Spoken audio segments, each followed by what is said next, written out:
Pour moi, Le Figaro, c'est d'abord et avant tout une lecture de jeunesse. Alors, de mon côté de l'Atlantique, à Lorraine, une ville un peu au nord de Montréal, quand j'étais jeune, tous les vendredis, avec mon père, on allait acheter des journaux dans l'équivalent du kiosquier local. Et qu'est-ce qu'on faisait? On achetait genre, toute la presse française, et notamment le Figaro Magazine. Le Figaro Magazine de l'époque de Louis Pauwels. Donc, mon père le lisait, et parce que je voulais faire comme mon père, je le lisais aussi.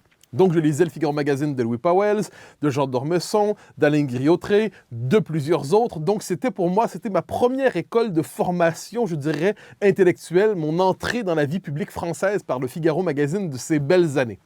Et ensuite, Le Figaro, c'est le journal que lorsqu'il arrivait à Montréal, parce que vous ferez l'Atlantique, c'est compliqué des fois, c'est le journal que je voulais acheter de temps en temps. Et lorsque je traversais l'Atlantique pour venir en France, c'est le journal que j'avais bonheur à acheter en version papier chaque matin.